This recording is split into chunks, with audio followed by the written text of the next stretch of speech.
हमारी आने वाली पीढ़ियां कमजोर पैदा ना हो, इसलिए भी हमें गांव-गांव किसानों को समझाना होगा कि यूरिया का उपयोग कम करें। यूरिया के कारण बहुत बड़े संकट आ रहे हैं। यूरिया से हमारी मिट्टी, हमारे जल, उस पर बहुत विपरीत असर होता है।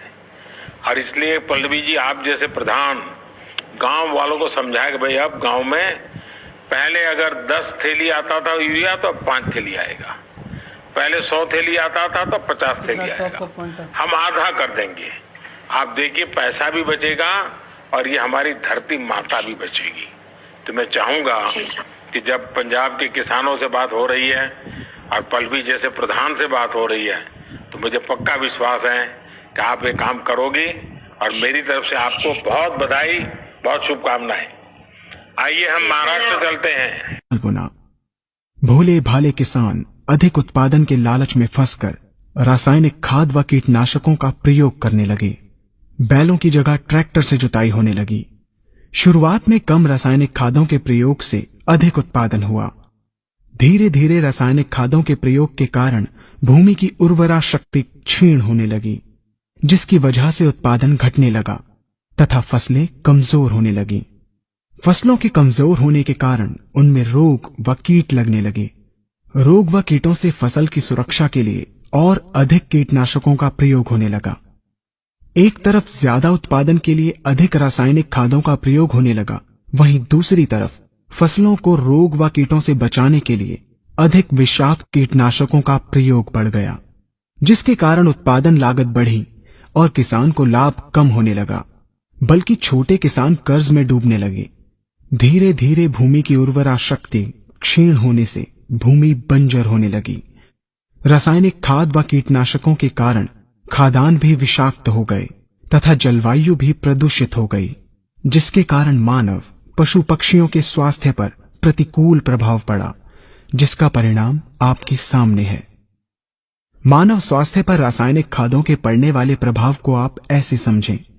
जब किसान फसल में रासायनिक खाद डालता है तो रासायनिक खाद में उपस्थित विषाक्त रसायन जल में घुलकर सबसे पहले जल को प्रदूषित कर भूमि के अंदर उपस्थित केचुए व सूक्ष्म जीवाणुओं को मार देता है।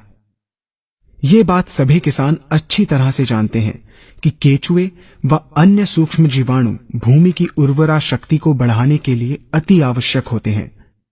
विषाक्त रसायन के कारण इनकी मृत्यु हो जाने से भूमि की उर्वरा शक्ति नष्ट हो जाती है तथा भूमि कठोर होकर बंजर होने लगती है।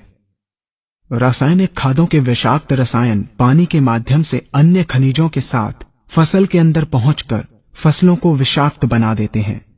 बाद में जब खाद्यान्न के रूप में मनुष्य या अन्य पशु इन्हें खाते हैं तो ये विषाक्त रसायन मानव स्वास्थ्य पर बहुत ही बुरा प्रभाव डालते हैं तथा मनुष्य के अंदर तरह तरह के रोग उत्पन्न करते हैं। जब हम जैविक खाद का प्रयोग भूमि पर करते हैं तो जैविक खाद पानी में मिलकर पानी को प्रदूषित नहीं करती। जैविक खाद भूमि के अंदर उपस्थित उर्वरा शक्ति को बढ़ाने वाले जीवाणु तथा केचुओं की संख्या को तीव्रता से बढ़ाती है, जिससे भूमि की उर्वरा शक्ति बढ़ती है तथा भूमि छिद्र युक्त एवं भुरभुरी हो जाती है, जिससे वायु और प्रकाश भूमि के अंदर गहराई तक प्रवेश करते हैं, जिसके कारण भूमि में तापमान एवं आर्द्रता का संतुलन बना रहता है और फसलें मजबूत होती हैं। जैविक खाद में विद्यमान तत्व खाद्यान्न के माध्यम से मानव व पशु पक्षियों के शरीर में पहुंचकर स्वास्थ्य लाभ पहुंचाते हैं। जैविक खादों के प्रयोग से फसलें अच्छी और मजबूत होती हैं, जिसके कारण उन पर रोगों एवं कीटों का ज्यादा प्रभाव नहीं पड़ता। यदि किसी प्राकृतिक कारणवश कीटों व रोगों का प्रभाव अगर पड़ता भी है तो गौमूत्र एवं औषधीय वनस्पतियों के घोल के छिड़काव करने से फसलों को रोग एवं कीटों से बचाया जा सकता है। गौमूत्र एवं अन्य प्राकृतिक औषधियों के मिश्रण के छिड़काव से फसलों का कम लागत में बचाव हो जाता है तथा वातावरण पर भी कोई दुष्प्रभाव नहीं पड़ता। यहाँ हम आपको तालिकाबद्ध तरीके से दोनों सभी लोग गुड आईएमसी सभी लोगों से निवेदन है कि ये मैं काला धान बोआया हूँ। काले धान पर मैं बूस्टर का छिड़काव कर रहा हूँ। ना मैं इसमें डीएपी डाला, ना मैं यूरिया डाला। इसमें केवल मैं अपना IMC का प्रोडक्ट बूस्टर को डाल रहा हूँ। ये काला धान है, इसमें आपको शुगर फ्री धान है, शुगर फ्री धान।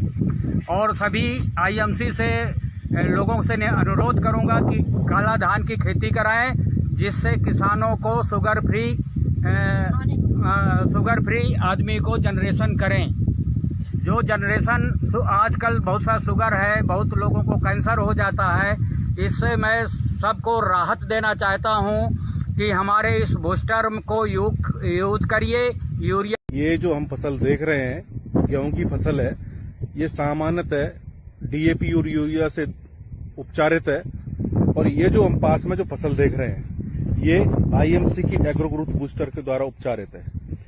इसकी लंबाई, इसका हरापन और पूर्ण समय, ये जो जितनी भी दिख रही है वो सब IMC के एग्रो ग्रोथ बूस्टर से है। और ये गुराया जी का फार्म हाउस है, जहां पर ये उपचारित किया गया था, IMC का बूस्टर डाला गया था। बाल में अंतर देखो। अब गुराया जी बताएंगे आपको कि IMC के बूस्टर से कितना अंतर आया। एक ये बाल है,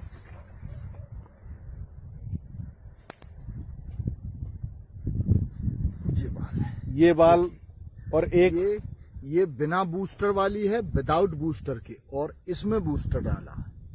आप खुद आंखों से देखो कितना अंतर है बाल में भी अंतर होगा, और निश्चित तौर पे दाने में भी अंतर होगा। इसका दाने का आकार बड़ा होगा जिसमें बूस्टर डाला, और इसके दाने का आकार भी छोटा और कम